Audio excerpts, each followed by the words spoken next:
Bibliophiles of the internet, my name's Adriana, and today I'm here to give you 5 reasons to read The Air You Breathe by Frances de Pontes Peebles. This is Own Voices queer Latinx historical fiction set in 1930s Brazil about Doris, an orphan who works in the kitchen at a sugar plantation, and Graça, the spoiled daughter of the wealthy sugar baron who owns the plantation itself. They are extreme opposites and they clash instantly, but eventually they discover that they both share a passion for music. In fact, Graça requests that Doris become her personal companion, and it's Graça's mother who takes both of them to their first samba concert, which changes the course of their lives. Turns out that Graça has an incredible voice and Doris has a knack for composing the music and lyrics. Eventually, they leave behind the sugar plantation and run away together to Rio de Janeiro, where they try to make it as professional sambistas as their conflicting attitudes push them together and pull them apart over the years. Reason number 1 to read this book. It tells the story of an incredible queer musician, but it is not a story solely fixated on queerness. I wanted to highlight this because many people are not sure if this book qualifies as queer lit, and I'm here to assure you that it does. The only quote-unquote prerequisite for queer lit should be that the story or a significant part of it is told from the perspective of someone who is queer.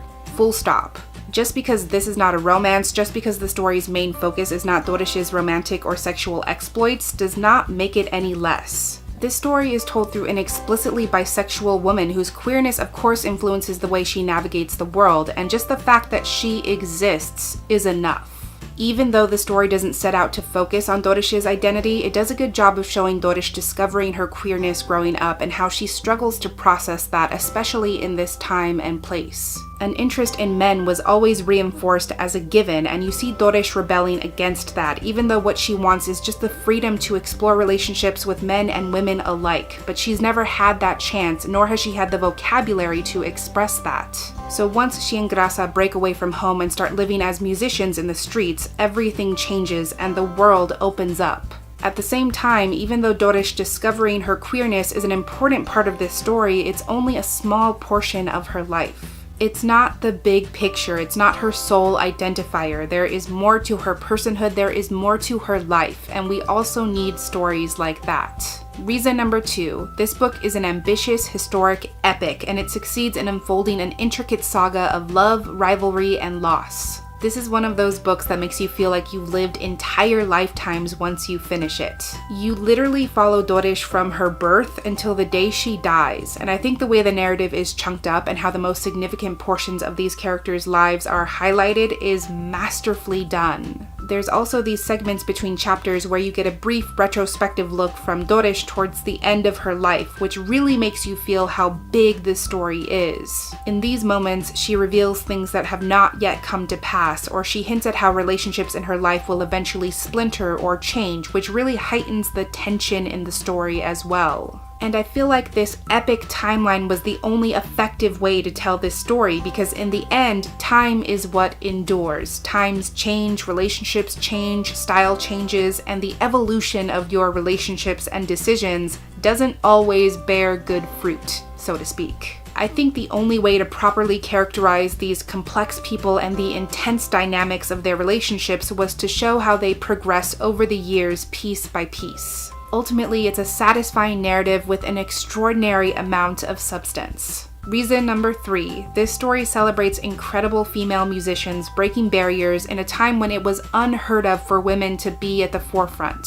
Growing up, these characters had no icons to look up to. They had no examples of successful female sambistas or composers because it was just not done. These characters were told in no uncertain terms, women do not sing samba, women do not write music. And in fact, because they grew up during a time where the radio was first introduced, being a recording musician was not even seen as a viable career choice. Both Doris and Graça were confident in their talent and passion for music early on because that confidence was not going to come from anyone else. And as they forced their way through more and more doors and gained the support of various benefactors, they gave people a reason to recognize the magnitude of their talent. Even so, they had to endure hardships, atrocious conditions, and cruel industry double standards to gain any kind of compensation or recognition, and the story also offers insight to how that impacted these relationships. Dores especially was never really credited for the music and lyrics she created, even as Grasa uses those songs to go on to become an international film and music icon, which definitely puts strain on their tumultuous friendship.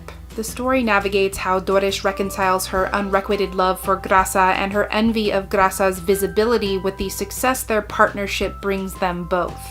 But ultimately, despite the industry's attempts to shut them out, they do make it. They do find success. And even though there is more to them, there is extraordinary meaning in that.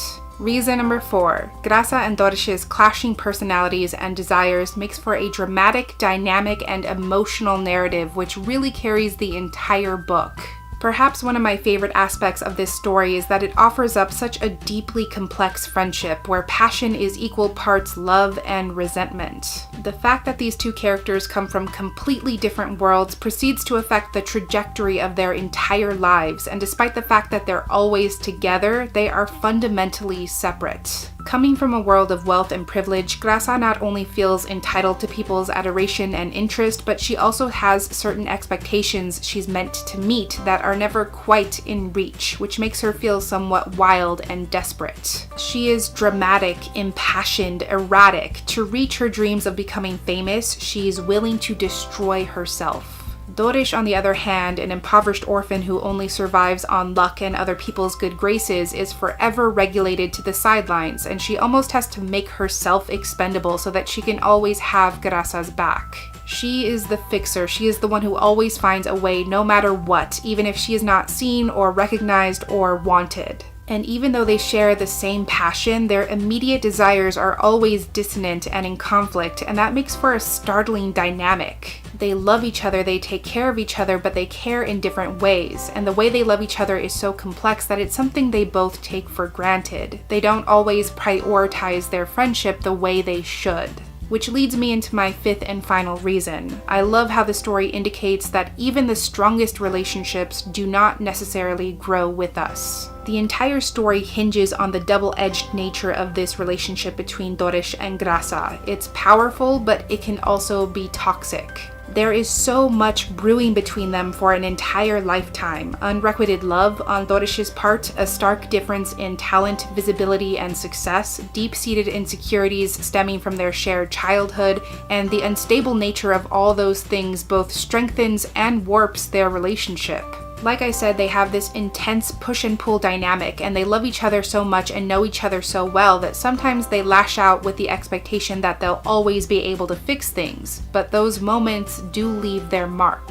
The story embodies how what we want and who we want it with can evolve alongside how we understand ourselves. What you want can change shape, or you can gain a sharper definition of exactly how you want it, and that doesn't always align with someone else's process, for better or worse. And you see how those fiery, contrasting moments add up, and how those who love us are the ones who can hurt us the most. I was really invested in the ups and downs of this relationship, how these characters looked out for each other and yet were still able to nurture their mutual resentment, which pushes them towards an inevitable breaking point.